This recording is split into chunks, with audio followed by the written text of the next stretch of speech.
Silicon city ಬೆಂಗಳೂರಿನ ಸಾಲು ಸಾಲು ಸಮಸ್ಯೆಗಳ ವಿರುದ್ಧ ಉದ್ಯಮಿಗಳು ಧ್ವನಿ ಎತ್ತಿದ್ರು.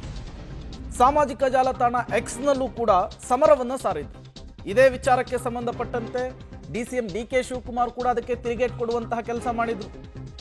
ಉದ್ಯಮಿ ಕಿರಣ್ ಮಜುಮ್ದಾರ್ ಶಾ ಅವರ ಟ್ವೀಟ್ ದೊಡ್ಡ ಮಟ್ಟದಲ್ಲಿ ಚರ್ಚೆ ಗ್ರಾಸವಾಗಿತ್ತು. ಈಗ ಡಿಸಿಎಂ ಡಿಕೆ ಶಿವಕುಮಾರ್ ಅವರನ್ನ ಭೇಟಿಯಾಗಿದ್ದಾರೆ, ನೇರವಾಗಿ ಭೇಟಿಯಾಗಿದ್ದಾರೆ. ರಸ್ತೆ ಗುಂಡಿಗಳ ಬಗ್ಗೆ ಚರ್ಚೆಯಾಗಿದೆ. 10 ಗಂಟೆಗೆ ಇಬ್ಬರ ಭೇಟಿಯಾಗಿದೆ. ಬೆಂಗಳೂರಿನ ಸಮಸ್ಯೆಗಳ ಬಗ್ಗೆ ಚರ್ಚೆಯಾಗಿದೆ ಅನ್ನೋದು ಗೊತ್ತಾಗ್ತಾ ಇದೆ. ಮುಖ್ಯವಾಗಿ ರಸ್ತೆ ಗುಂಡಿ, ಟ್ರಾಫಿಕ್ ಸಮಸ್ಯೆ, ಕಸದ ಸಮಸ್ಯೆ ಎಲ್ಲದರ ಬಗ್ಗೆಯೂ ಕೂಡ ಈಗ ಸಭೆಯನ್ನ ಆರಂಭ ಆಗಿದೆ ಅನ್ನೋದು ಗೊತ್ತಾಗ್ತಾ ಇದೆ. ಈ ಸಂದರ್ಭದಲ್ಲಿ ಒಂದಿಷ್ಟು ಸಲಹೆ ಸೂಚನೆಗಳನ್ನು ಕೂಡ ಕಿರಣ್ ಮಜುಮ್ದಾರ್ ಶಾ ಅವರು ಡಿಸಿಎಂ ಡಿಕೆ ಶಿವಕುಮಾರ್ ಅವರಿಗೆ ಕೊಟ್ಟಿದ್ದಾರೆ ಅನ್ನೋದು ಗೊತ್ತಾಗ್ತಾ ಇದೆ.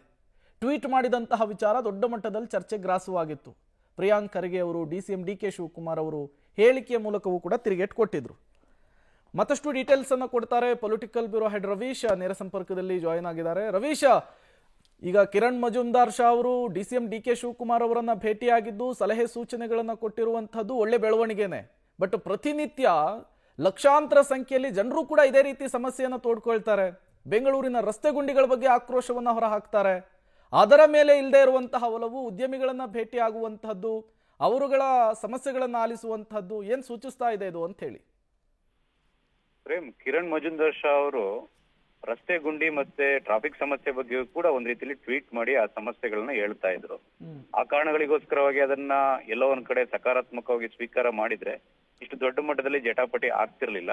ಹಾಗಾಗಿ ಆ ಬಗ್ಗೆಯೂ ಕೂಡ ಡಿಸಿಎಂ ಅವರು ಕಿರಣ್ ಮಜುಮ್ದಾರ್ ಶಾ ಅವ್ರ ಜೊತೆ ಮಾತುಕತೆಯನ್ನು ನಡೆಸ್ತಾರೆ ಅಂತ ಹೇಳಲಾಗ್ತಾ ಇದೆ. ಈಗಷ್ಟೇ ಅವರು ಆಗಮಿಸಿದ್ದಾರೆ. ಈಗ ಮಾತುಕತೆ ಆರಂಭ ಆಗಿರ್ತಕ್ಕಂಥದ್ದು ಇನ್ನೂ ಕೂಡ ನಡೀತಾ ಇದೆ.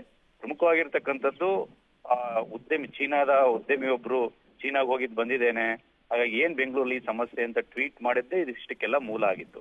ಅವತ್ತೇ ಎಲ್ಲೋ ಒಂದ್ ಕಡೆ ಸರ್ಕಾರ ಒಂದ್ ರೀತಿಯಲ್ಲಿ ಸಕಾರಾತ್ಮಕವಾಗಿ ಅಕ್ಸೆಪ್ಟ್ ಮಾಡಿ ಇಲ್ಲ ಸಮಸ್ಯೆನ ಬಗೆಹರಿಸ್ತೀವಿ, ಮಾತಾಡ್ತೀವಿ, ಏನ್ ಸಜೆಷನ್ ಇದೆ ಕೊಡ್ಲಿ ಅಂತ ಹೇಳಿದ್ರೆ ಅಲ್ಲಿಗೆ ಮುಗಿತಾ ಇತ್ತು. ಆದ್ರೆ ಅದನ್ನ ಸಕಾರಾತ್ಮಕವಾಗಿ ತೆಗೆದುಕೊಳ್ಳೋ ಬದಲು ಎಲ್ಲೋ ಒಂದ್ ಕಡೆ ನಕಾರಾತ್ಮಕವಾಗಿ ಅದನ್ನ ರಿಯಾಕ್ಟ್ ಮಾಡುವಂತಹ ಪರಿಸ್ಥಿತಿಗೆ ಸರ್ಕಾರದ ಕೆಲ ಸಚಿವರು ಕೂಡ ಹೋಗಿದ್ರು, ಡಿಸಿಎಂ ಕೂಡ ಹೋಗಿದ್ರು. ಈ ನೆಲೆಯಲ್ಲಿ ಅದು ಒಂದ್ ರೀತಿಯಲ್ಲಿ ಉದ್ದುದ್ದ ಬೆಳೀತಾ ಹೋಯ್ತು. ಅದರ ಸಮಸ್ಯೆಗೆ ಪರಿಹಾರಗಳೇ ಸಲಹೆ ಒಂದ್ ರೀತಿ ಸ್ವೀಕಾರ ಮಾಡದಂತ ಪರಿಸ್ಥಿತಿ ನಿರ್ಮಾಣ ಆಗಿತ್ತು. ಹಾಗಾಗಿ ಇವತ್ತು ಅವರನ್ನ ನಿವಾಸಕ್ಕೆ ಕರೆಸ್ಕೊಂಡಿದ್ದಾರೆ. ಆ ಬಗ್ಗೆ ಕೂಡ ಕೂಲಂಕುಷವಾಗಿ ಮಾತುಕತೆಯನ್ನ ನಡೆಸ್ತಾರೆ.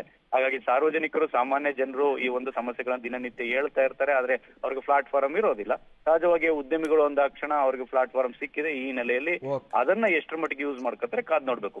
ಓಕೆ, ಥ್ಯಾಂಕ್ ಯು ರವೀಶ್ ತಮ್ಮೆಲ್ಲ ಮಾಹಿತಿಗಾಗಿ.